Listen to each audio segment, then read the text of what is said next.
Sangjun Park had a problem that would make most people laugh if they knew about it. Here was a man who controlled one of the most powerful Korean networks on the West Coast, someone very wealthy and influential. And yet, for 8 months straight, he had been completely unable to speak to the woman sitting by the window at Meridian Cafe in Atherton, California. Victoria Hayes had no idea she was being watched. Every Tuesday and Thursday morning, she arrived at exactly 7:30, ordered her vanilla latte, and settled into her favorite spot by the large windows. She would pull out her leather notebook and sketch architectural designs, occasionally pausing to tuck her hair behind her left ear or smile at the barista who sometimes got her order wrong but tried his best. Sangjun knew all of this because he had made it his business to know. He arrived at the cafe 15 minutes before her, always taking the corner booth that gave him a clear view of her table while remaining relatively inconspicuous. He pretended to work on his tablet, reviewing reports from his various business operations, but his attention constantly drifted to Victoria. She was beautiful in a way that made his chest hurt. A fair-skinned black woman with natural elegance in every movement, she carried herself with quiet confidence that drew his eye every single time. Today she wore a cream-colored blouse and navy pants, her hair pulled back in a low bun that showed off the graceful line of her neck. A small gold cross necklace caught the morning light as she leaned over her sketches. Sangjun gripped his coffee cup tighter, the ceramic warm against his palms. Just walk over there. Just introduce yourself. Just say literally anything. But he couldn't, because what could someone like him possibly offer someone like her? The Park Syndicate had been his family's legacy for 3 generations. His grandfather had started it after immigrating from Korea, creating a network that handled high-stakes gambling operations, enforced agreements between parties who couldn't use legal systems, and managed territorial arrangements between different organizations throughout California. They had strict codes. No drugs, no human trafficking, no civilian involvement. But it was still a life lived in shadows, built on power and control, and the willingness to do things that kept most people awake at night. Sangjun had been groomed for leadership since birth. At 32, he ran the American operations with an iron fist wrapped in silk. Men twice his age bowed when he entered a room. Rival organizations knew better than to cross the Park Syndicate. He had built his reputation on being calculating, strategic, and absolutely unshakable. Except when it came to Victoria Hayes. His phone buzzed with a text from his younger cousin Minho, who handled operations in Palo Alto. "Hi, Young, just ask her out already. This is getting pathetic." Sangjun had made the mistake of confiding in Minho about his cafe visits 3 months ago. He had regretted it ever since. He typed back, "Focus on the shipment coming into Oakland tonight." Minho's response was immediate. "Already handled. Unlike your love life, Geo talked to her." Sangjun silenced his phone and looked back at Victoria. She was frowning at her notebook now, erasing something with quick, frustrated strokes. He found himself wanting to know what was bothering her, wanting to fix whatever problem was causing that small wrinkle between her eyebrows. This was insane. He had negotiated truces between warring organizations. He had stared down federal investigators without breaking a sweat. He had restructured his entire operation to maximize efficiency while minimizing risk. But the thought of walking across a cafe and speaking to a woman made his palms sweat like he was 15 years old again. What would he even say? "Hello, I've been watching you for 8 months and memorized your coffee order." That sounded like something that would get him arrested, and rightfully so. Victoria stood up, gathering her things. Panic shot through Sangjun's chest. She was leaving. In approximately 45 seconds, she would walk past his booth like she did every time, completely unaware of his existence, and he would sit here like a coward once again. He set down his coffee cup, his heart pounding harder than it had during his last confrontation with the Chinese syndicate representatives. This was it. He was going to stand up. He was going to introduce himself. He was going to... Victoria walked past his table, the subtle scent of her perfume reaching him for one brief, torturous moment. Sangjun sat frozen in his seat, watching her leave through the cafe door. "Pathetic," he muttered to himself in Korean. The elderly barista, a man named George who had been working at Meridian Cafe for 20 years, came over to refill his coffee. "You know, son, in all my years here, I've never seen someone work so hard at not talking to someone." Sang-jun looked up sharply. "You noticed?" "Everyone's noticed except her, and that's only because she's clearly got her own stuff going on." George topped off the coffee with a knowing smile. "Whatever you're afraid of, it can't be worse than spending the rest of your life wondering what if." After George walked away, Sang-jun sat alone in the booth, staring at the empty chair where Victoria had been sitting. The barista was right. He had faced down actual threats to his life with more courage than he was showing now.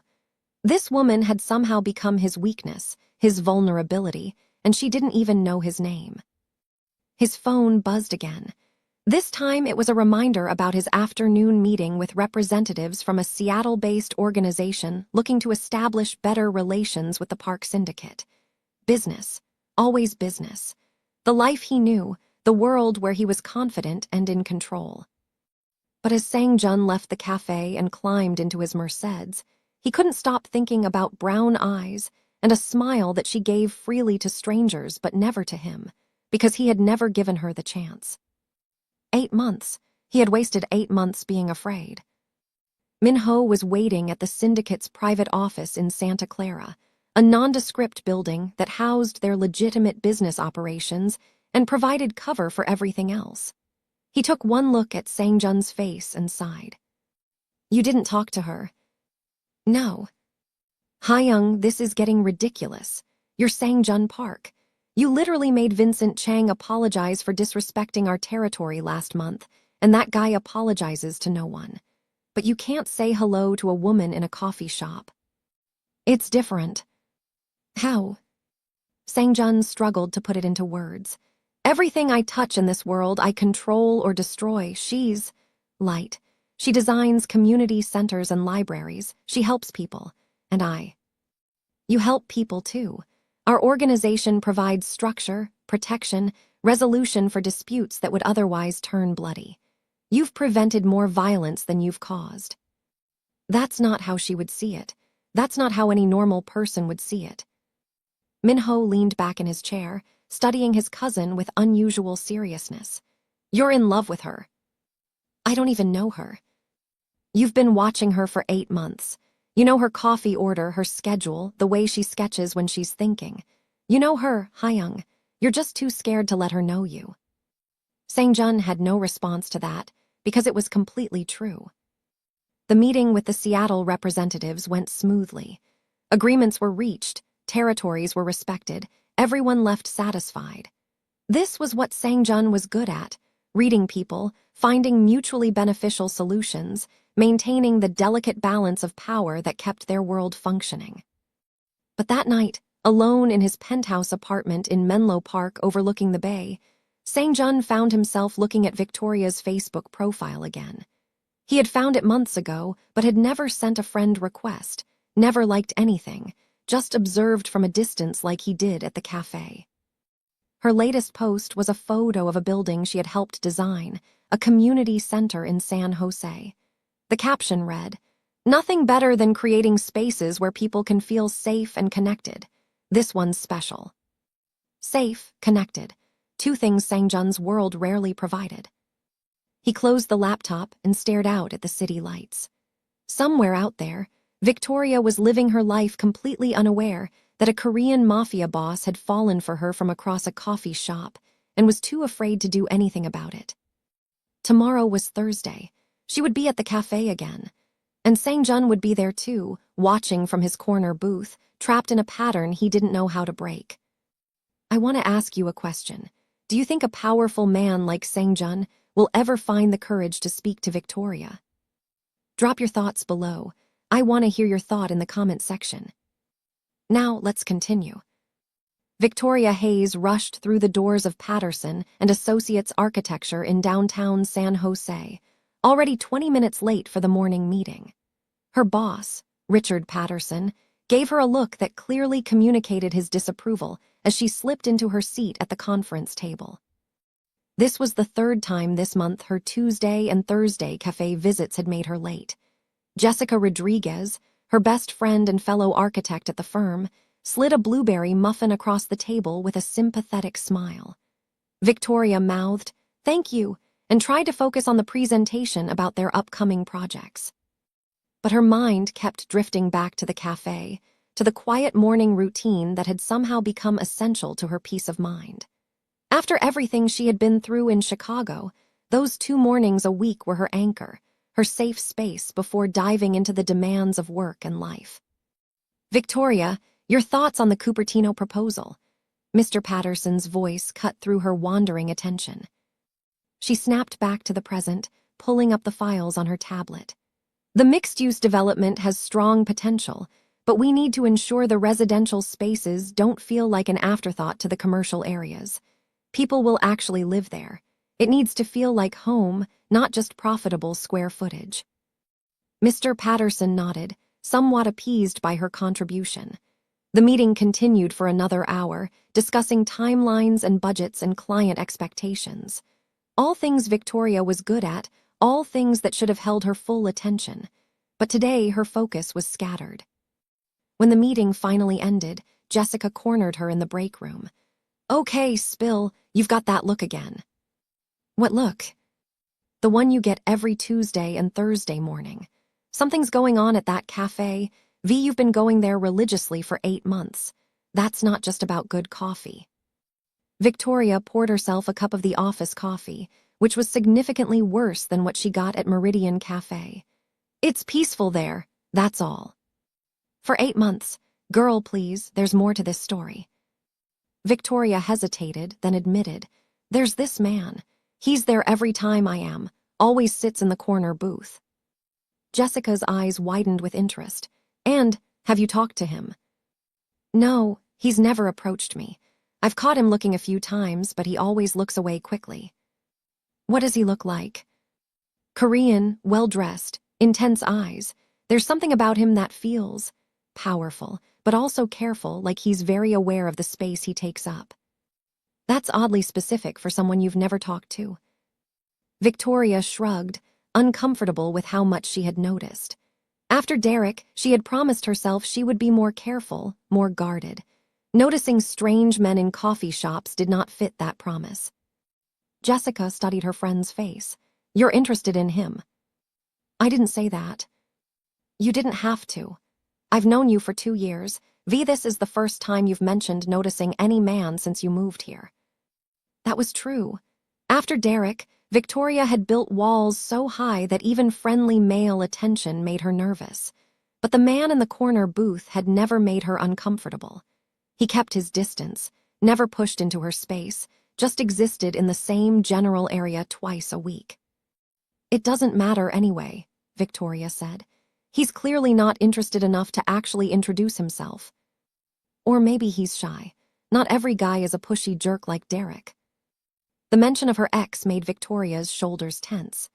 Derek Paulson had been her boyfriend for 3 years in Chicago. What had started as attentive interest had slowly morphed into controlling obsession. He had isolated her from friends, tracked her phone, demanded to know where she was every moment. When she finally tried to leave, he had grabbed her hard enough to leave bruises and told her she was nothing without him. It had taken restraining orders, changing her phone number, and eventually moving across the country to finally escape him. And even now, 2 years later, the scars remained. "I'm not ready for this," Victoria said quietly. "Whatever this is, I came to California to build a safe, peaceful life. Getting involved with mysterious cafe strangers doesn't fit that plan." Jessica reached over and squeezed her hand. "I know, I'm not pushing, just saying that not every man is Derek, and sometimes the universe puts people in our path for a reason." The rest of the day was consumed with work. Victoria threw herself into the Cupertino project, sketching preliminary designs for the residential spaces. She had a gift for creating homes that felt warm and welcoming despite modern aesthetics. It was what she loved most about architecture, the ability to shape spaces where people could feel safe. That evening, her phone rang with a Chicago area code. Her mother. Victoria stared at it for 3 rings before sending it to voicemail. That was the 5th call this week that she had ignored. Her mother, Linda Hayes, had never understood why Victoria left Chicago. She thought her daughter was being dramatic about Derek, that all relationships had rough patches, that Victoria should have tried harder to make it work. The fact that her mother had maintained a friendship with Derek after everything felt like a betrayal Victoria couldn't forgive. Jessica had left for the day, and the office was quiet. Victoria stayed late, working on her designs until the security guard did his evening rounds and reminded her that normal people went home at reasonable hours. Her apartment in Mountain View was small but hers, decorated exactly how she wanted with no one to criticize her choices or demand she change things to suit their preferences. This was freedom. This was safety. This was the life she had fought to build. But as Victoria heated up leftover pasta and settled on her couch with her laptop, she found herself thinking about the man from the cafe again, wondering what his story was, why he was always alone, why he looked at her with such intensity but never said a word. She opened Facebook, curious, then closed it again. Looking him up would be weird. She didn't even know his name, and besides, she had promised herself no complications. Her phone buzzed with a text from her mother. "Victoria, please call me back. We need to talk about Derek. He's been asking about you." Ice flooded Victoria's veins. Derek was asking about her. After 2 years of silence enforced by restraining orders and distance, why would he suddenly be asking about her? She blocked her mother's number, her hands shaking. This was exactly why she didn't need complications in her life. The past was still too close, still too threatening. She needed to focus on work, on building her career, on maintaining the peace she had worked so hard to achieve. The man from the cafe, with his intense eyes and careful distance, would have to remain a mystery. Victoria couldn't afford to be curious about him or anyone else right now. But as she tried to fall asleep that night, she kept thinking about the way he had looked at her that morning, like she was something precious he was afraid to disturb. And despite all her promises to herself, despite all her very reasonable fears, a small part of her wished he would find the courage to say hello. 3 weeks passed in the same pattern. Sangjun and Victoria continued their ritual of existing in the same space without speaking, an elaborate dance of awareness and avoidance that neither seemed able to break. Minho had given up teasing and moved to outright intervention attempts, showing up at the cafe one Thursday morning to accidentally introduce himself to Victoria. Sangjun had shut that down with a single look that reminded his cousin exactly who was in charge. The park syndicate operations continued smoothly. A territorial dispute in Sacramento was resolved through negotiation.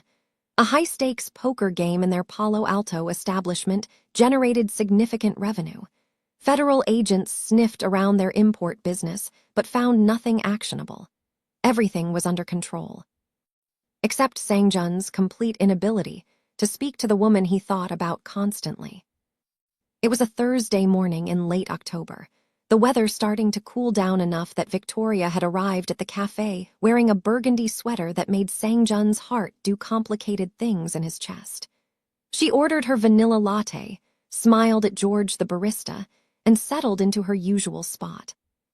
Sangjun was reviewing reports from Minho about their Seattle connections when he noticed the cafe was more crowded than usual. Some local business networking event had apparently chosen Meridian Cafe as their meeting spot, filling the usually peaceful space with loud conversation and aggressive energy. He saw Victoria's discomfort immediately. She had pulled into herself slightly, her shoulders tense as the crowd pressed closer to her corner. A man in an expensive suit that screamed new money approached her table, clearly emboldened by the networking atmosphere. Sangjun couldn't hear what the man said, but he saw Victoria's polite smile, the kind that didn't reach her eyes. The kind that said, "Please leave me alone," in the most socially acceptable way possible. The man didn't leave. He sat down at her table uninvited, leaning forward in a way that invaded her space. Victoria leaned back, her body language screaming discomfort that the man either didn't notice or didn't care about. Sangjun's fingers tightened on his tablet. This was none of his business. Victoria was perfectly capable of handling unwanted attention. He should stay in his booth and let her manage the situation. But then the man grabbed Victoria's wrist. Sang-jun was moving before he consciously made the decision. He crossed the cafe in seconds, his body language shifting into the mode that made grown men back down in business negotiations. By the time he reached Victoria's table, he was every inch the syndicate leader, radiating controlled danger. "The lady is clearly not interested," Sang-jun said quietly, his voice carrying an edge that made the man's face drain of color. The man started to protest, but Sang-jun caught his wrist in an iron grip, applying just enough pressure to make his point without causing a scene. "I suggest you return to your networking event and remember that no means no." The man released Victoria immediately and practically ran back to his group, not looking back. Sang-jun turned to Victoria, and for the first time in 8 months, their eyes met properly at close range. She was even more beautiful up close, her brown eyes wide with surprise, her lips slightly parted. He could see the gold flecks in her irises, the small scar above her left eyebrow, every detail he had tried to memorize from across the cafe now right in front of him. "Are you okay?" he asked, his voice coming out softer than he intended, the dangerous edge completely gone. Victoria rubbed her wrist where the man had grabbed her, nodding slowly. "Yes, thank you. You didn't have to do that." "I know." Sang-jun realized he was still standing too close and stepped back, giving her space. Every instinct he had wanted to stay close, to make sure she was truly okay, but he forced himself to respect her boundaries. "I apologize if I overstepped." "No, thank you, really." Victoria studied his face, and Sang-jun saw the moment recognition dawned. "You're here a lot in the corner booth." He had been seen, months of watching from a distance, and she had noticed him too. Sang-jun felt heat rise in his face, an unfamiliar sensation for someone who had perfected the art of controlling his reactions. "Yes, I work nearby." "I'm Victoria." She offered her hand, and Sang-jun took it carefully, hyper-aware of how delicate it felt in his grip. Sang-jun, his heart was pounding harder than it had during his first negotiation with hostile syndicate representatives when he was 23. Sang-jun Park. An awkward silence stretched between them. This was his moment. The universe had literally created an opportunity for him to talk to her, say something, ask her to coffee, do literally anything besides stand here like an idiot. "I should probably get back to my work," Victoria said finally, gesturing to her notebook. "But thank you again for helping." "Of course, anytime." The words came out stiff, formal, nothing like what he wanted to say. Victoria gave him a small smile and sat back down. Sang-jun stood there for another few seconds, his brain screaming at him to say more, to extend the conversation, to not let this opportunity slip away. But his courage failed him, again. He walked back to his booth, feeling like the world's biggest coward. Minho was going to have a field day with this. For the rest of her time at the cafe, Sang-jun tried to focus on his work, but his awareness was entirely consumed by Victoria. She kept glancing over at him, her expression thoughtful. He wondered what she was thinking, whether she found his intervention helpful or creepy, whether she had noticed his pathetic inability to have a normal conversation. When Victoria packed up her things to leave, she paused by his booth. "Sang-jun." He looked up, trying to appear calm despite his racing heart. "Yes." "Same time next Tuesday." It took him a moment to understand what she was asking. "I'll be here." Her smile this time was genuine, warm, and it hit him like a physical force. "Good." After she left, Sang-jun sat in stunned silence. Had that been an invitation? Had Victoria Hayes just suggested she wanted to see him again? His phone buzzed with a text from Minho. "I'm in the parking lot and I saw everything. Finally, don't mess this up, Hyung." Sang-jun typed back, "How long have you been stalking me?" "Someone has to make sure you don't die alone. Text her." "I don't have her number." "Then get it on Tuesday. Baby steps, Hyung, baby steps." That night, Sang-jun had a meeting with representatives from a Lowe's Angels organization looking to expand into the Bay Area. Normally, he would have been entirely focused, calculating the political implications and potential benefits of such an arrangement. But his mind kept drifting to brown eyes and a smile that had been directed at him for the first time. The LA representatives noticed his distraction and misinterpreted it as a power move, assuming his apparent disinterest meant they needed to offer better terms. Sang-jun ended up with a significantly more favorable agreement than he had expected, all because he couldn't stop thinking about a woman in a burgundy sweater. Minho drove him home after the meeting, grinning like an idiot. "You're in love, Hayoung. Completely, totally gone." "I had one conversation with her." "You've been watching her for 8 months. You were already in love. Today you just finally did something about it." Sang-jun stared out the window at the passing lights of Mountain View. "I have no idea what I'm doing. This has never happened to me before." Welcome to being human instead of just being the Park Syndicate heir. It's terrifying and amazing. What if she finds out what I really do, what I really am? Then you deal with that when it happens. But Hayoung, you can't live your whole life afraid of what might go wrong. Sometimes you have to take the risk. In his penthouse that night, Sang-jun stood at the floor-to-ceiling windows overlooking the bay.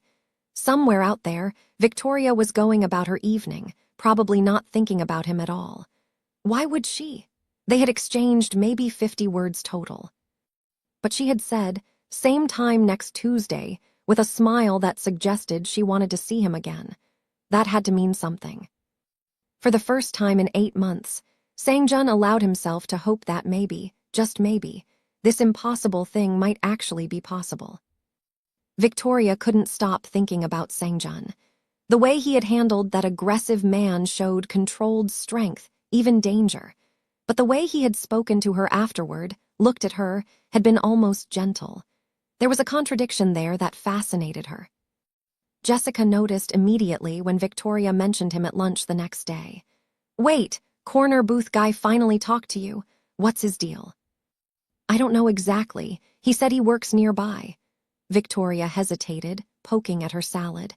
"There was something about him, Jess, like he wanted to say more but couldn't find the words. Or he's married and feels guilty about being attracted to you." "He's not wearing a ring."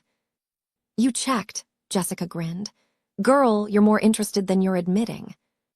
"I asked him if he'd be there next Tuesday. I don't know what came over me. After Derek, I swore off men, especially mysterious ones." Jessica's expression sobered. "Mysterious doesn't always mean dangerous, V, but I get why you're cautious. Just be careful, okay? Trust your instincts." Victoria's instincts were completely confused. Everything about Sang-jun should have set off alarm bells. The intensity, the controlled power, the way he had handled that man with such efficiency. But somehow, he didn't make her nervous. Curious, yes. Nervous, no. The weekend passed slowly. Victoria worked on the Cupertino project, went grocery shopping, video called with Jessica about their upcoming presentation. Normal, safe activities that filled her carefully constructed life. But Sunday evening, everything changed. Victoria was leaving her apartment to pick up takeout when she saw him. Derek, standing by her car in the parking lot of her Mountain View complex. Her blood turned to ice. He looked the same. Sandy hair, blue eyes, the athletic build he was so proud of. But there was something harder in his expression now, something that made her instinctively step back toward her apartment building. "Victoria, baby, we need to talk," Derek said, moving toward her with that familiar confident stride that used to make her feel safe and now made her skin crawl. "How did you find me? I have a restraining order against you."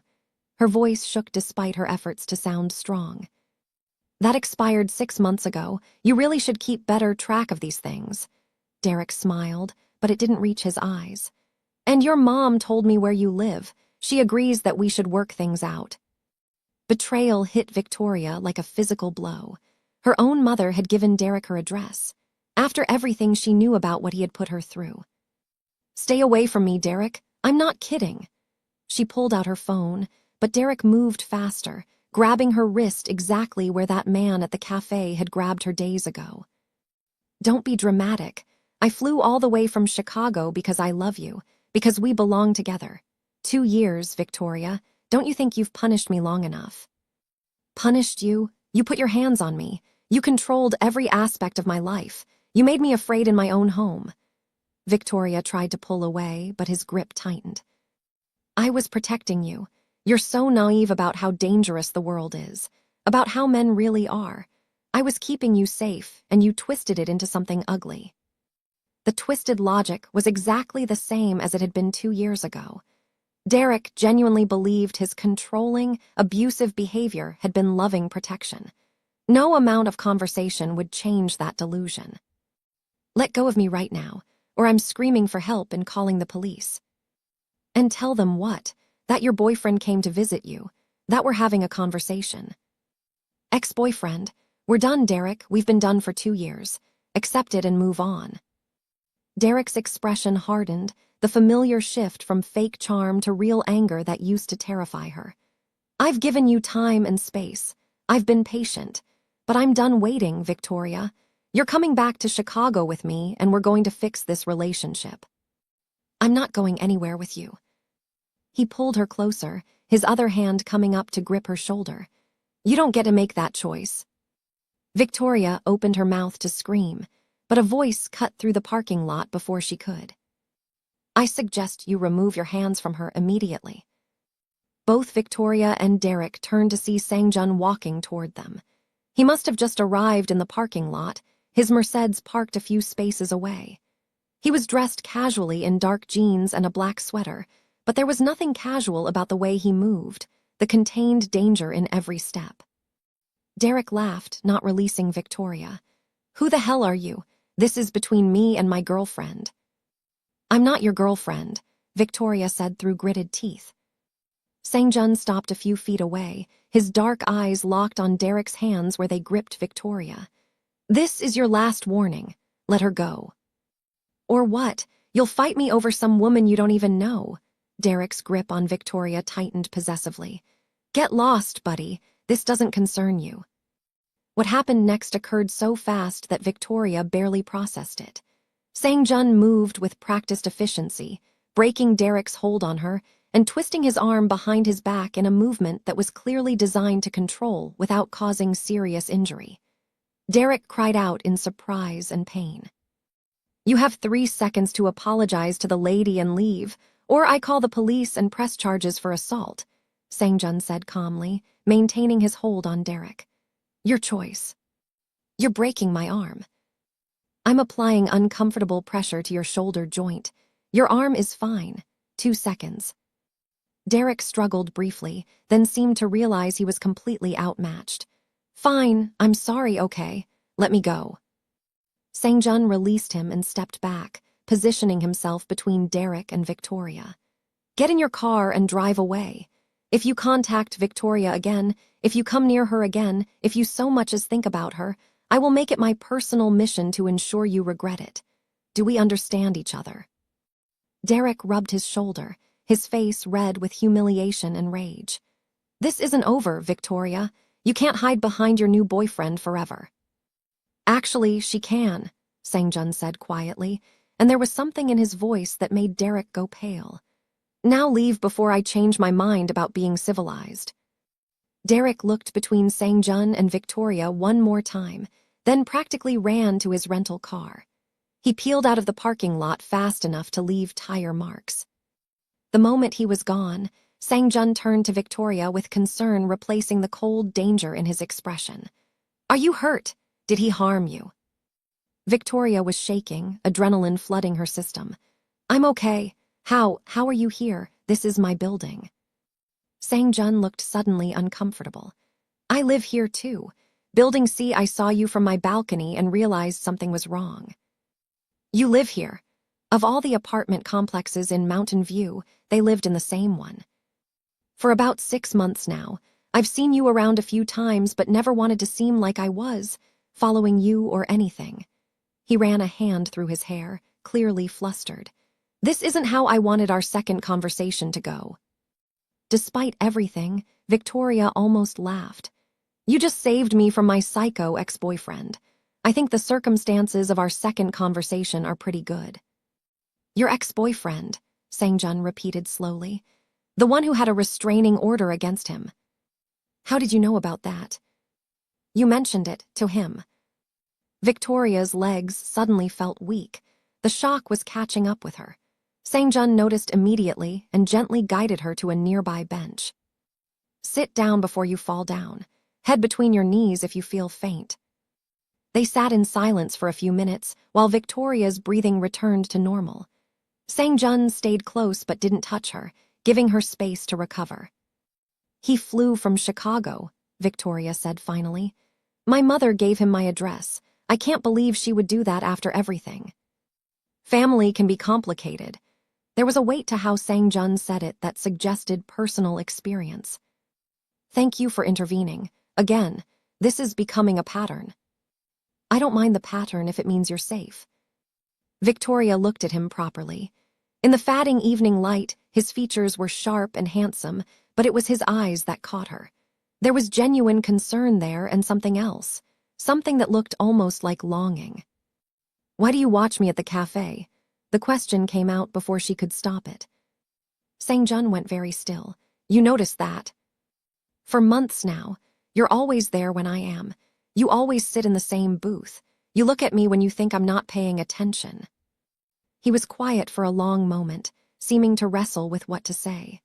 Finally, because you're the most beautiful thing I've ever seen, and I'm apparently a coward who spent 8 months unable to introduce myself properly. Victoria's breath caught. The raw honesty in his voice was completely unexpected. Why didn't you introduce yourself, I mean? Because I'm not the kind of man someone like you should know. I'm not. He struggled to find words. I'm not good, Victoria, not like you are. You don't know me well enough to know if I'm good. You design community centers and libraries. You smile at baristas who get your order wrong. You're patient and kind, and you create spaces where people feel safe. Sang-jun looked away. That's not my world. What is your world? This was the moment. Victoria could see him weighing how much to tell her, whether to be honest or create a comfortable lie. She held her breath, waiting. I run a family business. It's been in my family for 3 generations. We handle situations that exist outside normal legal channels. High-stakes negotiations, territorial agreements, enforcement of contracts that can't go through traditional systems. He met her eyes directly. Some people call it the Korean Mafia. Technically, that's not inaccurate. Victoria should have been shocked, should have stood up and walked away from this admission, but somehow it made sense. The controlled power, the efficiency with which he had handled Derek, the way he moved through the world like someone used to being in charge. Are you a dangerous person? She asked quietly. To people who threaten what I protect, yes. To innocent civilians going about their lives, no. We have strict codes. No drugs, no human trafficking, no involving people who aren't part of our world. But you're still a criminal. By legal definition, yes. Victoria absorbed this, her mind racing. Everything about this situation screamed danger. She had spent 2 years building a safe, uncomplicated life. Getting involved with someone from an organized crime syndicate was the literal opposite of safe. You're being very honest, she said finally. I told you I would be. I won't lie to you, Victoria, not about this. Why not? Most people would. Because you deserve the truth before you decide whether someone like me is allowed anywhere near your life. They sat in silence, the weight of his confession hanging between them. Victoria knew the smart choice, the safe choice. Thank him for his help and walk away before this became complicated. But she couldn't stop thinking about how gentle his voice had been when he asked if she was hurt. How he had positioned himself between her and Derek without hesitation. How he had spent 8 months watching her from across a cafe, too afraid to introduce himself because he thought she deserved better than what he could offer. I need time, Victoria said finally, to process this, to think about what it means. Sang-jun nodded, clearly expecting this answer. Of course, take all the time you need. But for what it's worth, I'm glad you were here tonight. I'm glad you told me the truth instead of lying. That's worth more than you know. Victoria stood up, her legs steadier now. I should go inside. My takeout order is probably sitting abandoned at the restaurant. I'll walk you to your door. Make sure Derek didn't come back." They walked in silence to her building, taking the elevator to the 3rd floor. Victoria's apartment was at the end of the hall, and she unlocked it with shaking hands that had nothing to do with Derek and everything to do with the man standing protectively beside her. "Thank you again, Sang-jun, for everything." "You don't have to thank me. I'll always help you if you need it." He hesitated, then added, "I'm in Building C, apartment 7B, if you ever need anything, or if Derek comes back." "Okay." He turned to leave, then paused. "Victoria, Tuesday at the cafe, will you still be there?" She should say no, should cut ties before they formed, should protect herself from the complications standing in front of her. "Yes," she heard herself say, "I'll be there." The smile that crossed Sang-jun's face was worth every risk. Victoria barely slept that night. Every time she closed her eyes, she saw Derek's face, felt his hands gripping her wrist and shoulder. But she also saw Sang-jun, the calm efficiency with which he had protected her, the raw honesty when he explained who he was. A Korean mafia boss. That's what he had essentially admitted to being. Victoria should have been terrified, should have been planning to move to a different building, a different city, anywhere away from that kind of danger. Instead, she found herself wondering what his life was really like. What kind of man controlled a criminal organization, but spent 8 months too scared to talk to a woman in a coffee shop? Monday morning, Jessica took one look at Victoria's face and demanded the full story. They went to a quiet corner cafe far from the office, and Victoria told her everything. Derek showing up, Sang-jun's intervention, the confession about the syndicate. "Okay, let me get this straight," Jessica said slowly. "Corner booth guy, who you've been low-key crushing on for months, lives in your building, saved you from Derek not once but twice, and is also a Korean mafia boss. That about sums it up. And you're still planning to meet him at the cafe tomorrow." "I think so. I don't know, Jess. This is insane. After Derek, I promised myself no complications, no risks. And here's Sang-jun, literally the definition of complicated and risky." "But he's not like Derek, is he?" Victoria thought about that. No, Derek controlled because he was insecure and cruel. Sang-jun has actual power, but he's never used it to intimidate me. If anything, he's been almost careful around me, like he's afraid of scaring me off. Which is kind of sweet, in a crime lord sort of way. This isn't funny. I'm not laughing, I'm concerned.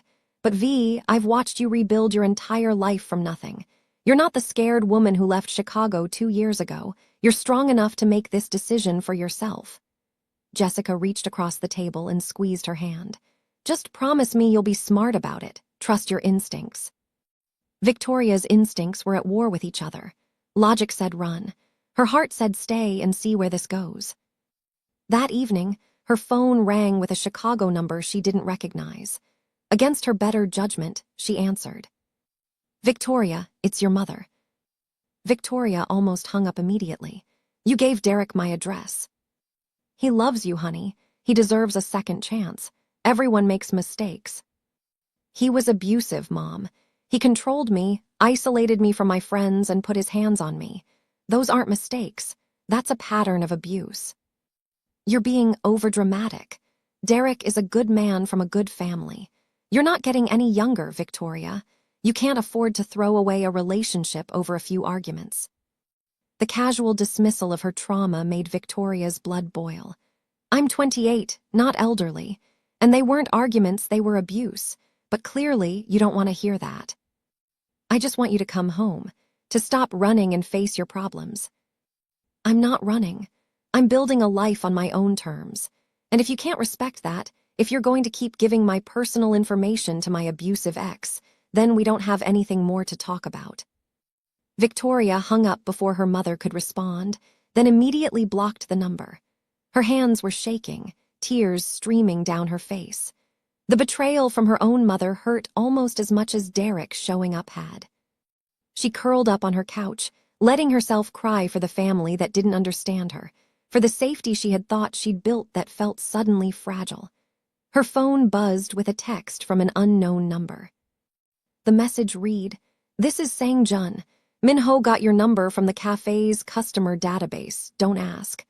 I wanted to check if you're okay after last night. You don't have to respond. Just wanted you to know I'm thinking about you." Victoria stared at the message. She should be angry that he somehow got her number without asking. But instead, she felt comforted knowing someone was concerned about her well-being. She typed back, "I'm okay, just dealing with family drama. Thank you for checking." His response came quickly. "Family can be the hardest thing we face. If you need anything, even just to talk, I'm here." They texted back and forth for the next hour. Nothing deep, just small talk about their days, favorite foods, movies they'd seen recently. It was surprisingly normal, talking to a self-proclaimed criminal about whether pineapple belonged on pizza. Victoria said yes. Sang-jun was horrified. When Victoria finally said goodnight and put down her phone, she realized she was smiling for the first time since Derek had shown up. Sang-jun had that effect on her, making the world feel lighter somehow. Tuesday morning arrived with California sunshine and Victoria's nerves at an all-time high. She changed her outfit 3 times before settling on jeans and a soft pink sweater, just normal cafe clothes. This wasn't a date. They were just 2 people who happened to go to the same coffee shop. Who was she kidding? This was absolutely a date, or at least date-adjacent. Sang-jun was already at his usual booth when Victoria arrived, but this time he stood up when he saw her. "Hi." "Hi." Victoria suddenly felt shy, which was ridiculous given everything they had already been through. "Do you want to sit together, or would you prefer your usual spot?" "Together would be nice." They sat across from each other in the booth, and George brought over Victoria's vanilla latte without her having to order. He gave Sang-jun a subtle thumbs up that made the normally composed crime lord actually blush. "So," Victoria said, wrapping her hands around her warm cup, "is your name really Sang-jun Park, or is that like a crime name?" He actually laughed, the sound warm and genuine. "It's really my name. My grandfather was Park Jinwoo.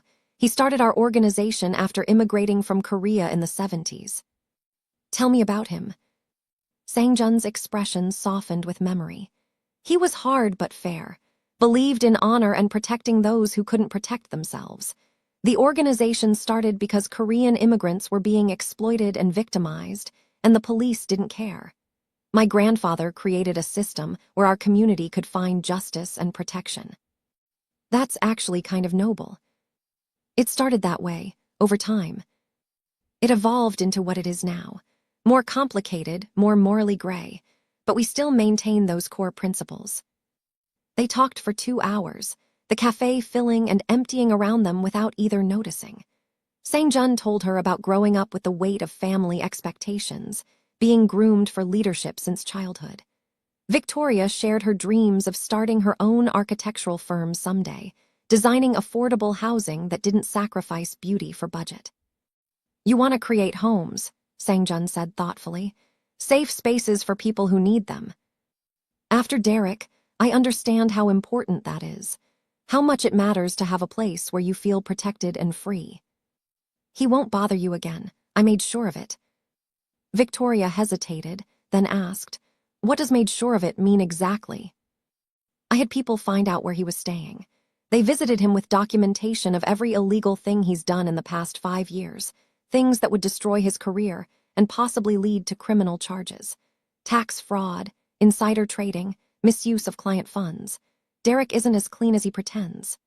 Sang-jun met her eyes directly. "They explained that if he stayed in California or contacted you again, that information would be delivered to appropriate authorities and his employer. He flew back to Chicago yesterday morning. You investigated him in 1 day." "I have extensive resources." Victoria processed this. "You didn't hurt him, though." "Not physically. I promised you I wouldn't, and I keep my promises." "Why do you do that? Keep your promises to me when you barely know me." Sang-jun was quiet for a moment, choosing his words carefully. "Because in my world, trust is currency. Loyalty is everything. And I want you to be able to trust me, Victoria. Even if nothing else comes of this, even if you decide you want nothing to do with me after today, I want you to know that when I give you my word, I mean it." There was such sincerity in his voice that Victoria felt something shift in her chest. This dangerous man, this criminal who controlled an organization she barely understood, was being more honest and vulnerable than most people she had known her whole life. "I want to know you," she said quietly. "The real you. I want to understand your world, even if it scares me a little." "It should scare you. I won't pretend there aren't risks. I've spent 2 years playing it completely safe, and I'm tired of letting fear make all my decisions." Victoria reached across the table, and Sang-jun met her halfway, their fingers intertwining. "So tell me everything. Help me understand." For the next hour, Sang-jun explained the structure of his organization. The legitimate businesses that provided cover and income. The gambling operations they ran in private clubs. The way they mediated disputes between parties who couldn't use legal systems, essentially operating as an alternative justice system for people who existed on society's margins. "We don't deal drugs," he emphasized. "We don't traffic people. We don't hurt civilians or involve anyone who doesn't knowingly enter our world. Those are hard lines we never cross." "But you've hurt people who are part of your world." "Yes, when necessary to maintain order or protect what's ours. I won't lie to you about that." Victoria absorbed this, trying to reconcile the gentle man holding her hand with someone capable of violence. "Are you in danger? From rival organizations or police?" "There are always risks. I'm careful, and I have good people around me. My cousin Minho handles a lot of day-to-day operations now. I'm trying to transition some responsibilities, maybe step back a little." "Because of me." "Because I'm tired," Sang-jun admitted. "I've been doing this since I was 23. Almost 10 years of looking over my shoulder, managing territories, making impossible decisions. Meeting you made me realize there might be a different kind of life possible." "What kind of life?" "One where I wake up next to someone I love, where I build something instead of just maintaining power, where I'm Sang-jun Park the person, not just the Park Syndicate heir." He squeezed her hand gently. "But that's a lot to put on someone I just officially met. I'm getting ahead of myself." "You're not," Victoria said. "Because I've been thinking about you for months too, wondering who you were, why you watched me, whether you'd ever say hello. And now that you have, I don't want to walk away from this, whatever this is." Sang-jun's expression transformed, hope and joy replacing the careful control he usually maintained. "Really?" "Really, but we take it slow. And you have to keep being honest with me, even when it's uncomfortable." "I can do that." They left the cafe together, walking slowly through Atherton's tree-lined streets. Sang-jun told her about his penthouse in Menlo Park, the art collection his mother had started before she died when he was 15. Victoria shared memories of growing up in Chicago, her father who had passed away when she was 12, the architectural landmarks she had loved. At Victoria's car, Sang-jun hesitated. "Can I see you again, officially like a date?" This wasn't a date. This was coffee between two people getting to know each other. "I want to take you to dinner. Do this properly." Victoria smiled. "I'd like that." "Friday night. I know an amazing Korean restaurant in Palo Alto." "It's a date." Sang-jun looked like he wanted to kiss her, but held back, respecting the boundaries they had discussed. Instead, he brought her hand to his lips, pressing a gentle kiss to her knuckles that sent electricity through Victoria's entire body. Until Friday then. Victoria drove back to the office feeling like she was floating. Jessica took one look at her face and grinned. "So it went well." "I think I'm dating a Korean mafia boss." "Girl, you really don't do anything halfway, do you?" No, Victoria thought, she really didn't. And for the first time in years, that felt like exactly the right choice. The next 3 weeks were the best of Victoria's life. She and Sang-jun fell into an easy rhythm. Coffee twice a week, dinner Friday nights, long phone conversations that stretched into early morning hours. He was funny and thoughtful, remembering small details she mentioned in passing and surprising her with little gestures that made her heart race. He brought her favorite pastries from a bakery in San Jose when she mentioned working late on the Cupertino project. He sent flowers to her office with a note that just said, "Thinking of you." He listened when she talked about her architectural dreams and asked genuine questions that showed he cared. Victoria met Minho properly at a dinner in Palo Alto. Sang-jun's cousin was charming and funny, immediately putting her at ease while also clearly being protective of his older cousin. "He's been different since he met you," Minho told her when Sang-jun stepped away to take a phone call. "Lighter, more like the person he is underneath all the responsibility." "What was he like before?" "Focused, controlled. Everything was about the syndicate, maintaining power, fulfilling expectations. He never let himself want anything personal." Minho smiled at her warmly. "You're good for him, Victoria. Don't let the business stuff scare you off." But the business stuff was always there, lurking in the background. Phone calls Sang-jun had to take in Korean, stepping away to handle situations he couldn't explain. Nights when he was tense and distant, clearly dealing with syndicate problems he didn't want to bring into their relationship. Victoria tried to be understanding, but it was hard not knowing what he was facing, whether he was safe, whether the danger she knew existed in his world would eventually touch them. 3 weeks into their relationship, everything changed. Victoria was working late at her office on a Thursday evening when her phone rang. Sang-jun's name appeared on the screen, but his voice was tight with barely controlled fury when she answered. "Victoria, I need you to listen carefully and not panic. Can you do that?" Her heart started racing. "What's wrong?" "Someone from a rival organization found out about you. About us. I'm sending Minho and 2 of my most trusted people to your office right now. They're going to take you somewhere safe while I handle this." Fear shot through her system like ice water. "Handle what?" "Sang-jun, what's happening?" "There's a Chinese syndicate that operates in the Bay Area. Their leader, Wei Chen, has been looking for an excuse to challenge my territory for months. He thinks you're a weakness he can exploit." "How did he even know about me?" "Someone in my organization talked. I'm dealing with that internally." His voice softened slightly. "But right now I need you safe. Please, Victoria, don't fight me on this. Let my people protect you." Victoria looked around her empty office, suddenly aware of how vulnerable she was. "Where will you be?" "Meeting with Chen. Making it very clear that you are completely off limits and that any move against you will be considered an act of war." The clinical way he said "act of war" made the reality of his world crash over her. This wasn't theoretical anymore. This was real danger, real threats, real consequences. "Is this because of me? Because we're together?" "This is because Chen is ambitious and looking for any advantage. You're just the excuse he's using. But Victoria, I promise you, I won't let anything happen to you. I will burn down half the Bay Area before I let someone hurt you." The intensity in his voice should have frightened her. Instead, it made her feel protected in a way she never had before. "Okay, I'll wait for Minho." "Thank you. I'll call you as soon as this is resolved." Minho arrived 15 minutes later with 2 serious-looking men Victoria had never met. They were polite but efficient, escorting her to a luxury apartment in Palo Alto that was clearly a syndicate safe house. Well-stocked kitchen, comfortable furniture, and security measures Victoria didn't even want to think about. "Hyung will fix this," Minho assured her as he made sure all the locks and cameras were active.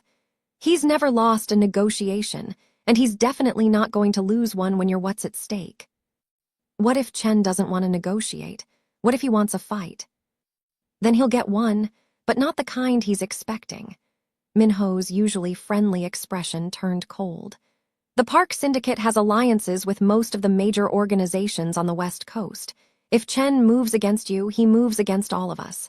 He's not that stupid." After Minho left with instructions to keep the door locked and not answer for anyone but him or Sang-jun, Victoria found herself alone with her spiraling thoughts. She paced the apartment, trying to process what was happening. This was her life now, being protected in safe houses because criminals saw her as leverage. This was the reality of dadding someone like Sang-jun, the danger she had known intellectually, but was now experiencing viscerally. Her phone buzzed with a text from an unknown number. Against her better judgment, she opened it. The message contained a photo of Sang-jun meeting with several men in what looked like a warehouse. The men appeared to be Chinese, based on their features. One was clearly in charge, probably Wei Chen. The message read, "Your boyfriend's in over his head. Walk away now, or you'll get hurt when this all falls apart." Victoria stared at the photo, her hands shaking. This was a scare tactic, had to be, but what if it wasn't? What if Sang-jun really was in danger because of her? She typed out a response, then deleted it. Whoever sent this wanted her to panic, wanted her to doubt. She wouldn't give them that satisfaction. But doubt crept in anyway. Was she being naive? Was Jessica right that this was too dangerous, too complicated? Victoria had worked so hard to build a safe life, and now she was hiding in a safe house because someone wanted to use her to hurt the man she was falling for. The man she was falling for. Victoria sat with that realization. When had it happened? When had Sang-jun Park gone from a stranger in a cafe to someone she was genuinely falling in love with? Maybe it was the way he looked at her, like she was precious and powerful at the same time. Maybe it was his honesty, even when the truth made him vulnerable. Maybe it was watching him be gentle despite the violence his world demanded. Or maybe it was simply that he saw her, really saw her, in a way no one else ever had. Hours passed with no word. Victoria tried to sleep but couldn't, her mind creating worst-case scenarios. What if Chen didn't back down? What if there was violence? What if Sang-jun got hurt protecting her? At 1 a.m, she heard voices in the hallway, then a key in the lock. Victoria grabbed a kitchen knife, her heart pounding before Minho's voice called out, "Victoria, it's us. We're coming in." The door opened, and Sang-jun walked in. He looked exhausted, his usually perfect appearance slightly disheveled, but unharmed. Relief flooded through Victoria so intensely that her legs almost gave out. "It's over," Sang-jun said, crossing to her immediately. Chen backed down. Victoria dropped the knife and threw herself into his arms. He caught her, holding her tight against his chest. She could feel his heart racing, smell the faint scent of cigarette smoke clinging to his clothes from wherever he'd been. "What happened?" she asked against his shoulder. "I called in every favor I had. Representatives from the Korean syndicates in LA and Seattle, the Vietnamese organization that controls San Jose, even the Italian families that operate in San Francisco. We presented a united front. Chen was basically told that if he moved against you, he'd be moving against all of us." Sang-jun pulled back to look at her face. "He's ambitious, but he's not suicidal. He agreed to leave you alone." Just like that. "There were negotiations, concessions on other matters, but yes, you're safe now." Victoria thought about the text message. "Someone sent me a photo of you meeting with Chen, tried to scare me." Sang-jun's expression darkened. "I'll find out who. That kind of intimidation won't be tolerated." "Sang-jun, is this my life now? Hiding in safe houses whenever someone decides to use me as leverage?" He looked away, pain clear on his face. "Potentially. As long as I'm in this life, as long as I run the syndicate, there will be people who see those I care about as weak points to exploit. I can minimize the risk, surround you with protection, but I can't eliminate it entirely." "Then maybe we need to rethink this. Us." The words hurt to say, but Victoria needed to be realistic. She had fought too hard for peace and safety to spend her life looking over her shoulder. Sang-jun's face went carefully blank, the mask of control dropping back into place. "If that's what you want, I understand. Your safety and peace of mind matter more than my feelings." Victoria looked at this man who had orchestrated a coalition of criminal organizations just to keep her safe, who had been nothing but honest even when honesty cost him, who looked at her like she was worth risking everything for. "What I want," she said slowly, "is for you to kiss me. Because we've been dating for 3 weeks, and you've been such a perfect gentleman that I'm starting to think you don't want to. And if we're going to have complicated and dangerous, we might as well have the good parts too." Surprise flickered across Sang-jun's features, then something that looked like relief and want all mixed together. Are you sure? After tonight, after everything. I've never been more sure of anything. He cupped her face with trembling hands, his thumbs gently stroking her cheeks. I love you, he said quietly. I know it's too soon, and I know I shouldn't say it, but after tonight I can't keep it in. I love you, Victoria. I've loved you since the first time I saw you smile at a stranger who didn't deserve your kindness. I love the way you create beauty and safety for people who need it. I love your strength and your vulnerability, and the fact that you're still here despite every reason to run. Tears slipped down Victoria's cheeks. It's not too soon, because I love you too, and it terrifies me, but I'm done letting fear make all my choices. Sang-jun kissed her like she was air and he was drowning, like she was the answer to questions he hadn't known how to ask. Victoria melted into him, all her fears and doubts quieting in the certainty of this moment, this connection. When they finally broke apart, both breathing hard, Sang-jun rested his forehead against hers. I don't want you to have to hide in safe houses, he whispered. I don't want my world to keep threatening yours. I need to figure out a better way. We'll figure it out together, Victoria said. Because I'm not walking away from this, from you. We just need to find a way to make it work. They stayed in the safe house that night, talking until dawn about possible solutions. What if Sang-jun stepped back from active leadership? What if they went public with their relationship so Victoria couldn't be used as secret leverage? What if they left California entirely, started fresh somewhere his reputation didn't reach? None of the options were perfect, but Victoria felt better knowing they were facing this together. She wasn't alone in trying to navigate this impossible situation. As the sun rose over Palo Alto, painting the sky in shades of pink and gold, Sang-jun held Victoria close and promised, I will find a way to give you the life you deserve. One where you're safe and free and never have to be afraid. I already have the life I deserve, Victoria said. Because I have you in it, everything else we'll figure out as we go. For the first time since the crisis started, Sang-jun smiled. And Victoria knew, despite all the complications and dangers, she had made the right choice. Love was worth fighting for. They were worth fighting for. And together, they would find a way to build a future that honored both their worlds. The next few months tested them in ways neither had anticipated. After the incident with Wei Chen, Sang-jun increased security around Victoria without being obvious about it. She learned to spot his people maintaining discreet distance when she went about her daily life in San Jose and Mountain View. It should have felt suffocating, but somehow knowing they were there made Victoria feel safer rather than trapped. Sang-jun never used the protection as a way to control her movements or choices, only to ensure she was safe as she lived her life normally.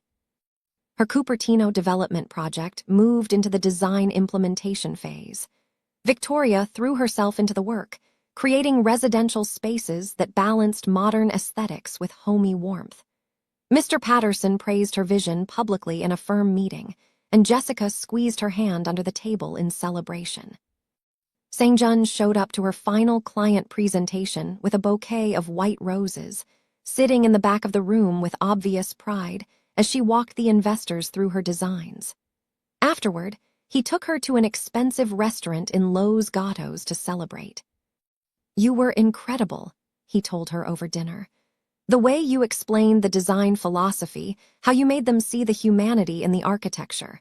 You're going to change how people think about affordable housing. Victoria felt her cheeks warm. Derek had always minimized her accomplishments, suggesting her career was a hobby she'd give up eventually. Having someone celebrate her successes without trying to diminish them felt revolutionary. But the reality of Sang-jun's life kept intruding in ways both small and large. Meetings he couldn't tell her about. Phone calls in Korean he had to take at odd hours, sometimes leaving her apartment in the middle of the night. Nights when he was tense and distant, clearly dealing with syndicate business he couldn't or wouldn't share. Victoria tried to be understanding, but the secrets created distance between them. She found herself wondering what he was really doing, whether he was safe, whether the promises he'd made about no violence were promises he could actually keep.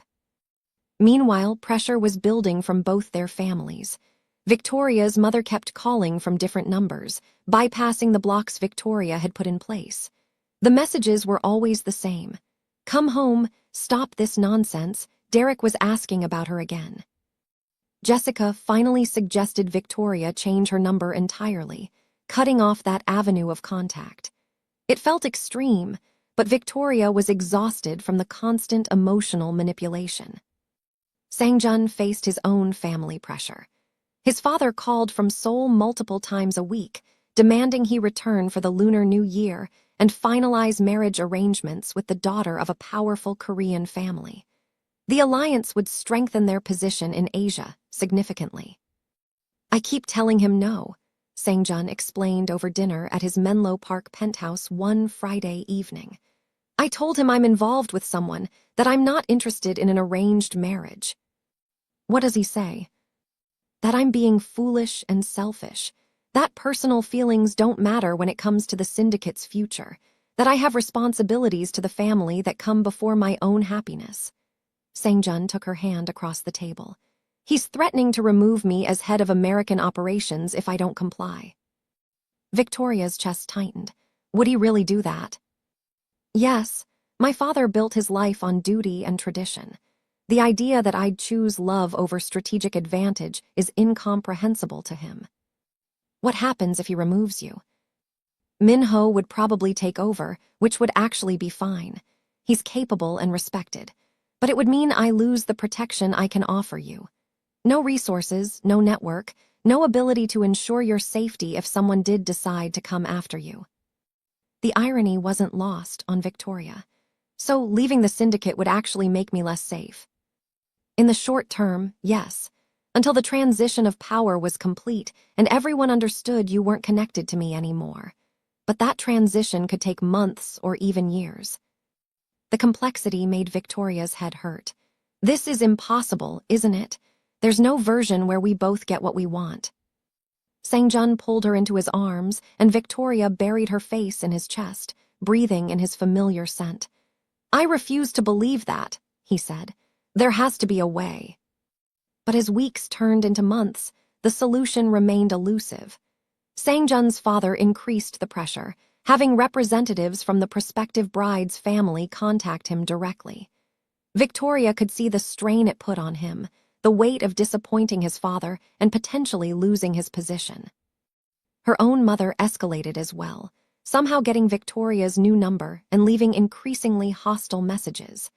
She accused Victoria of being selfish, of turning her back on family, of throwing her life away on some mysterious man she refused to introduce to them.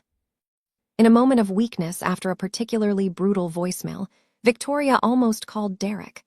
Almost reached out to the familiar pain because at least she knew how to handle it, knew what to expect.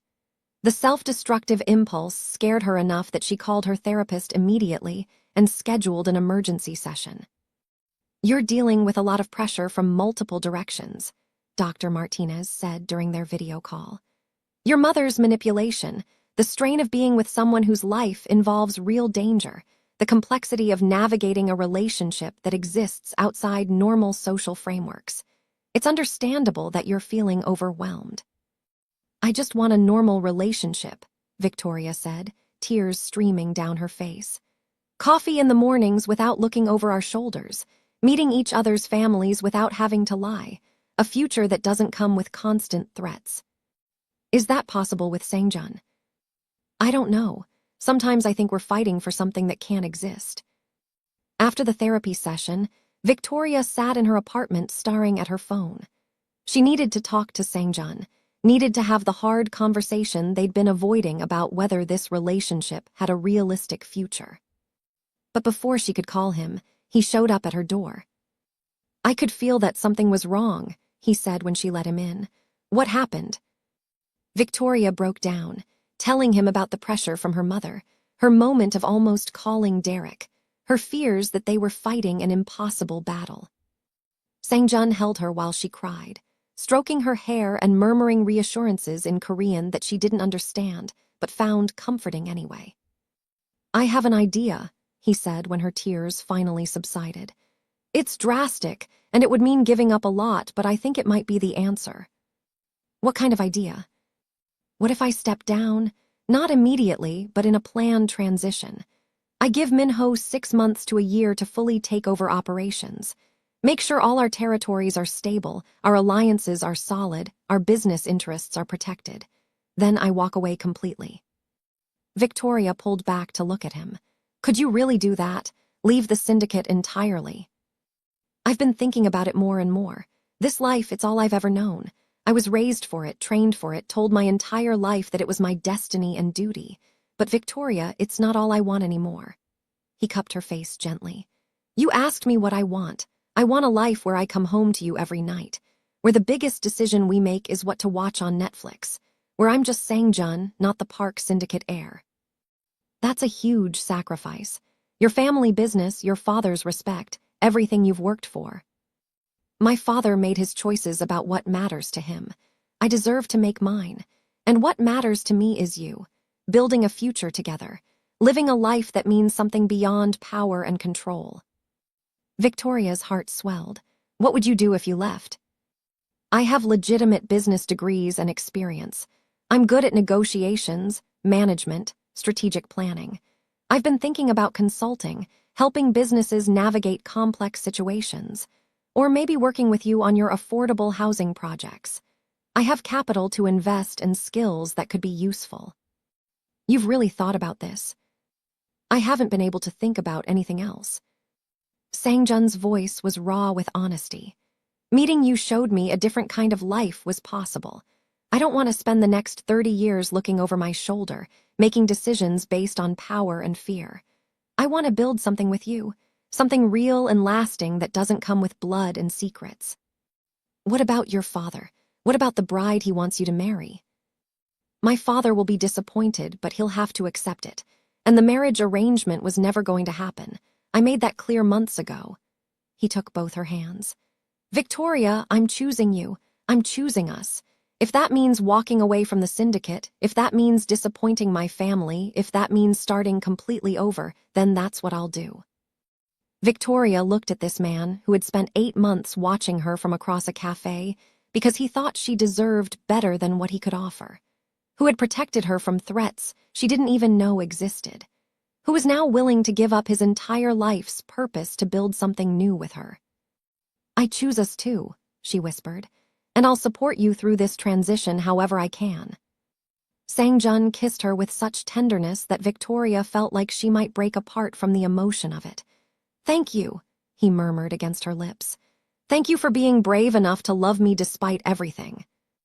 Thank you for being brave enough to change your entire life for a chance at us. They spent that night planning. Sang-jun would tell Minho first, get his cousin on board with the transition plan. Then he'd start systematically transferring responsibilities, making sure every aspect of the operation had a clear successor. He estimated it would take about a year to do it properly, to ensure stability and minimize any power vacuum that could lead to violence. 1 year, Victoria said. We can do 1 year, and then we get our normal life. Our normal life, Sang-jun agreed. With no secrets, no threats, no looking over shoulders, just us building something beautiful together. As Victoria fell asleep in Sang-jun's arms that night, she felt peace for the first time in months. They had a plan, they had a future, and most importantly, they had each other. The road ahead wouldn't be easy. Sang-jun would face backlash from his father and possibly from others in the organization who saw his departure as weakness or betrayal. But they would face it together. And that made all the difference. The next year was the longest and most challenging of both their lives. Sang-jun began the careful process of stepping back from syndicate leadership, and the resistance was immediate. His father flew in from Seoul specifically to confront him, showing up unannounced at the Menlo Park penthouse. Victoria was there, and she got her first glimpse of Park Jinwoo, a stern man in his 70s with sharp eyes that held no warmth when they landed on her. The conversation happened entirely in Korean, but Victoria didn't need translation to understand the tone. Disappointment, anger, shame. Sang-jun held his ground, his voice calm but firm. When his father finally left, he didn't look back. He disowned me, Sang-jun said quietly after the door closed. Officially cut me off from the family line. Victoria held him while he processed the pain of that rejection, even though he had known it was coming. Minho proved to be their biggest ally. He supported the transition publicly and worked tirelessly to ensure it went smoothly. Hyung deserves happiness, he told Victoria one afternoon when she thanked him for his support. He's given 20 years to the syndicate. It's time he lived for himself. But not everyone was supportive. Several mid-level syndicate members questioned Sang-jun's decision, seeing it as abandonment.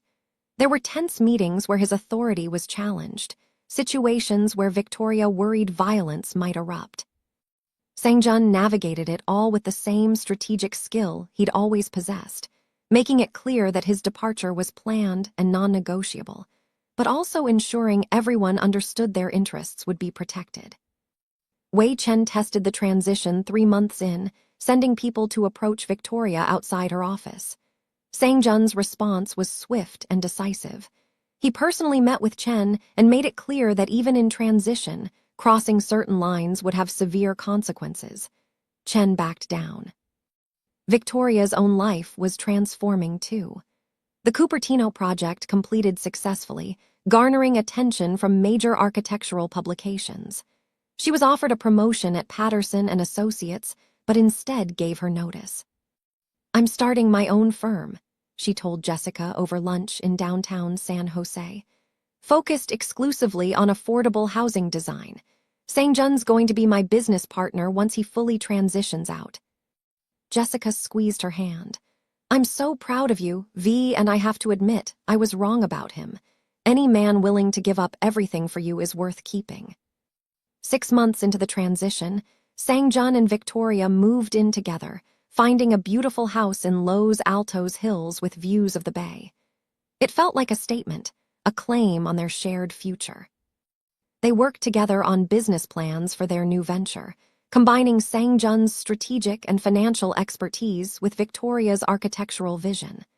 The synergy between them was electric, both professionally and personally. But the process wasn't without setbacks. Federal investigators started sniffing around the syndicate again, and Sang-jun had to carefully distance himself while not appearing to betray his former organization. It was a delicate balance that kept him up many nights. Victoria's mother made one last attempt at contact, showing up at Victoria's office 8 months into the transition. Security called Victoria, asking if she wanted them to remove the woman. Victoria went down to talk to her mother face-to-face. "I flew all this way to see you," Linda Hayes said, looking older and more tired than Victoria remembered. "You flew here to manipulate me into doing what you want. There's a difference. I'm your mother. I deserve to meet this man you're throwing your life away for." Victoria took a deep breath. "You gave my address to my abuser. You dismissed my trauma. You chose Derek over your own daughter. You don't deserve anything from me, Mom, and I'm not throwing my life away. I'm building exactly the life I want with someone who respects and loves me. I'm sorry that's not the life you wanted for me, but it's mine." "Victoria, I hope someday you understand that real love doesn't control or diminish. It builds up and sets free. But until then, I need you to stop contacting me. Stop showing up. Let me live my life." Victoria walked away from her mother for what she knew might be the last time. It hurt, but it also felt like freedom. 10 months in, there was a final crisis. A younger member of a rival organization tried to make a name for himself by targeting Victoria, not understanding that even though Sang-jun was transitioning out, he was still protected by extensive alliances. The young man was caught before he could do anything, but it shook Victoria badly. For a week, she couldn't sleep, jumping at every sound. Sang-jun stayed with her constantly, patient and protective. "Is it always going to be like this?" she asked one sleepless night. "Even after you're completely out, will there always be someone who sees me as a target?" "No," Sang-jun said firmly. "Once the transition is complete and Min-ho is fully established as the new leader, you'll just be a civilian with no connection to the syndicate. But I'm accelerating the timeline. I want this done in 2 months instead of 2 more months after this one." He made it happen. Sang-jun worked around the clock, finalizing every detail, ensuring every responsibility had a clear successor, making absolutely certain the transition would hold. The final meeting happened in a private room at a restaurant in San Francisco. Representatives from all the major organizations on the West Coast attended to witness the formal transfer of power. Victoria waited in their car outside, her heart pounding. When Sang-jun emerged 2 hours later, his face was unreadable. Then he saw her and smiled, and Victoria knew it was done. "I'm free," he said, climbing into the passenger seat. "After 20 years, I'm finally free." They drove to their home in Los Altos Hills and made love like it was the first time, celebrating the beginning of their new life together. The next morning, Sang-jun woke up and made coffee in their kitchen. No urgent phone calls, no crisis to manage, no lives depending on his decisions, just a quiet morning with the woman he loved. Victoria found him on their balcony, looking out at the view. She wrapped her arms around him from behind. "How does it feel?" "Being just Sang-jun Park, regular citizen." "Strange, terrifying, absolutely perfect." He turned to face her. "I have something to ask you." He pulled out a small velvet box, and Victoria's hands flew to her mouth. "I've been carrying this around for 3 months, waiting for the right moment. But I realized this morning that there is no more perfect moment than this, the first day of our new life." He opened the box, revealing a stunning ring that was elegant and simple, exactly Victoria's taste. "Victoria Hayes, you changed everything for me. You showed me that there was a life beyond duty and power. You believed in me even when you probably shouldn't have. You stood by me through the hardest year of my life. Will you marry me?" "Yes," Victoria said through happy tears. "Absolutely, completely, yes." Sang-jun slipped the ring on her finger with shaking hands, then kissed her like she was air, and he had been holding his breath for a year. They were married 4 months later in a small ceremony in Saratoga, surrounded by the people who truly mattered. Jessica was maid of honor. Minho was best man. Victoria's mother wasn't there, but that was okay. Victoria had built her own family from the people who actually loved and supported her. Sang-jun's father sent a gift but no message. Minho said it was progress, a small crack in the wall of disappointment. Maybe someday the old man would come around, but even if he didn't, Sang-jun had made peace with his choice. Their housing development firm, Hayes and Park Development, launched with their first project in San Jose.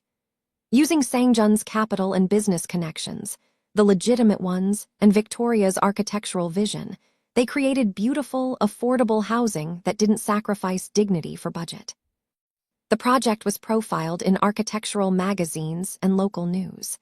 Victoria's vision of creating homes, real homes, for people who needed them was becoming reality. 6 months after their wedding, they attended a charity gala in San Francisco for affordable housing initiatives. As they danced together in the ballroom, Victoria looked up at her husband. "Do you ever miss it? The power, the influence, the intensity of your old life?" Sang-jun considered the question honestly. "Sometimes I miss the clarity of it. Everything was very black and white in that world. You knew who your allies were, who your enemies were, what the rules were. This is murkier, harder in some ways. But better. Infinitely better. Because I'm building something instead of just maintaining territory, creating instead of controlling, and I get to do it with you." He pulled her closer. "I've never been happier in my life, Victoria. Not once in all those years of power did I feel as satisfied as I do now, working on housing projects and coming home to you every night. Even when we argue about design choices." He laughed. "Especially then. You're passionate about your vision, and I love that about you, even when you're completely wrong about bathroom layouts." Victoria playfully smacked his shoulder, but she was smiling.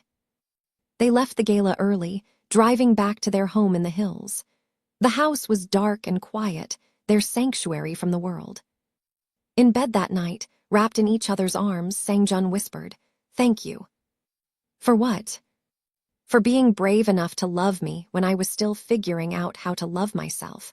For seeing who I could be beyond what I was. For giving me a reason to want more than what I'd always known." Victoria kissed him softly. "You gave me those things too.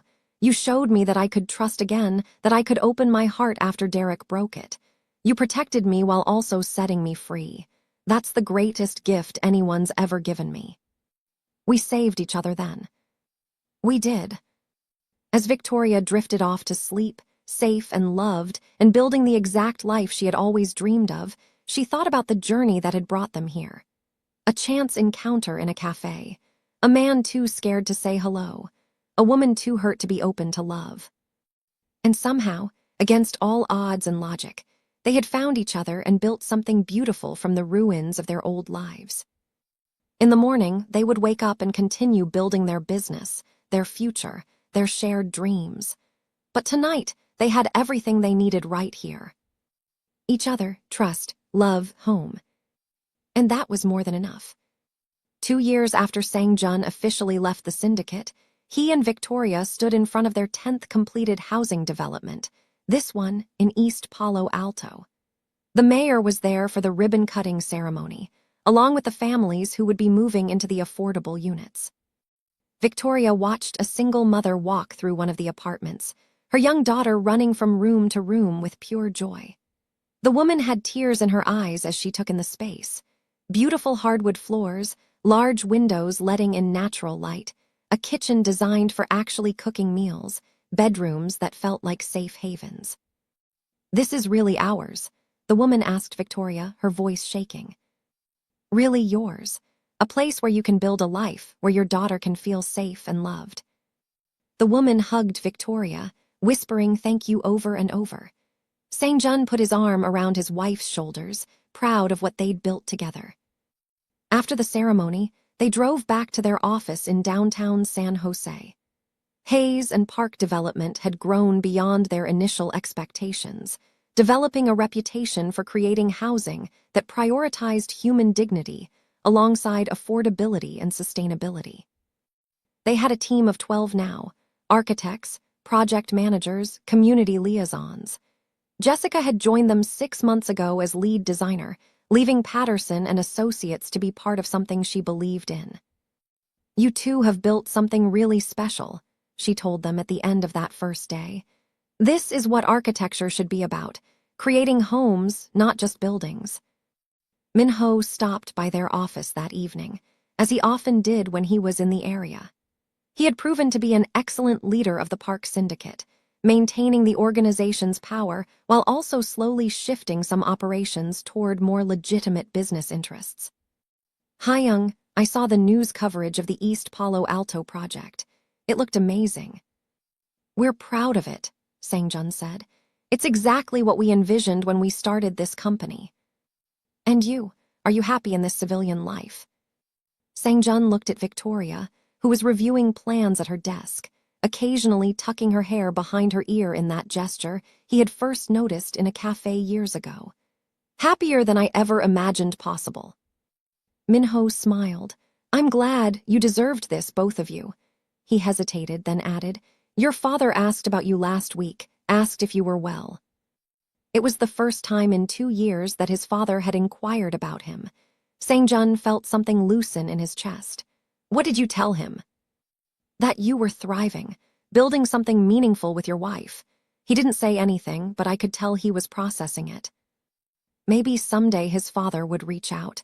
Maybe they could rebuild some kind of relationship. But Sang-jun had made peace with the possibility that might never happen. He had built a new family from the people who accepted and supported him. That night, Sang-jun and Victoria had dinner at Meridian Cafe in Atherton. They tried to come back once a month, a pilgrimage to where everything started. George the barista always made a fuss over them, bringing Victoria her vanilla latte without her having to order and teasing Sang-jun about the months he spent being too scared to talk to her. "I remember watching you sit in that corner booth, looking at her like she hung the moon," George said as he refilled their coffee. "Glad you finally got your courage up, son." "Me too," Sang-jun said, reaching across the table to take Victoria's hand.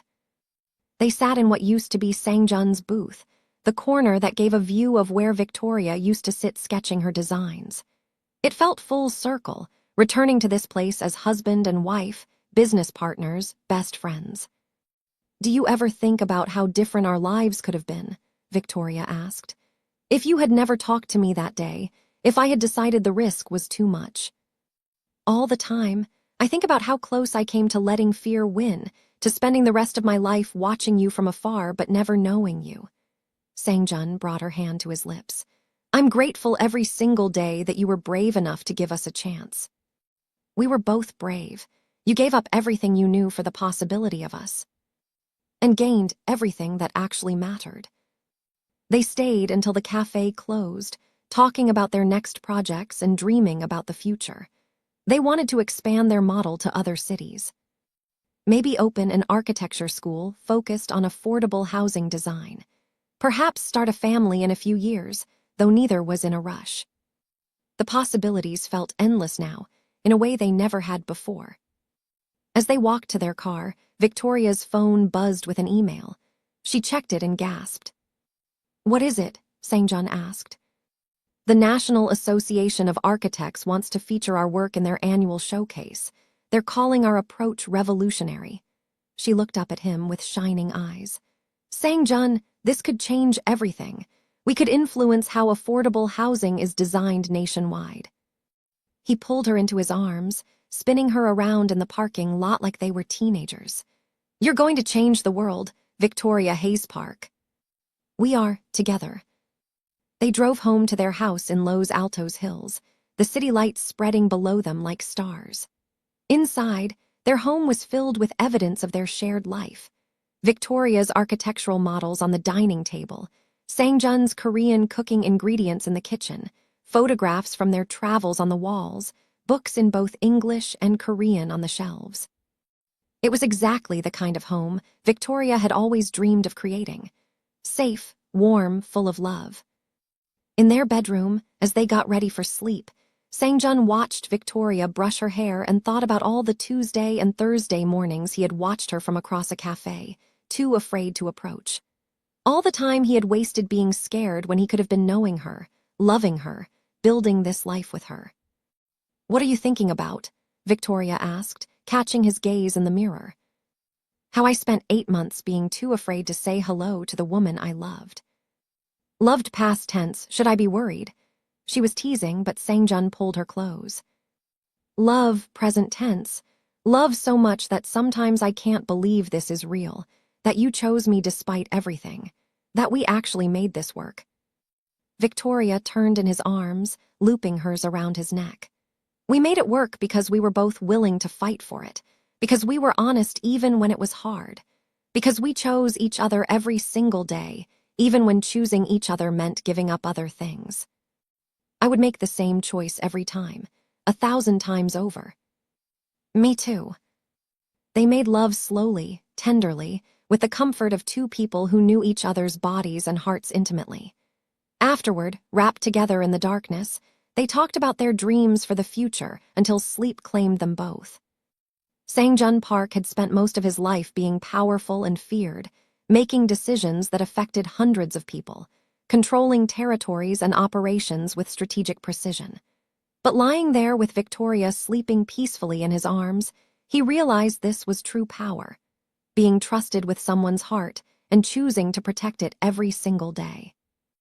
Victoria Hayes had spent years rebuilding herself from the ruins of an abusive relationship, learning to trust again, finding the courage to be vulnerable.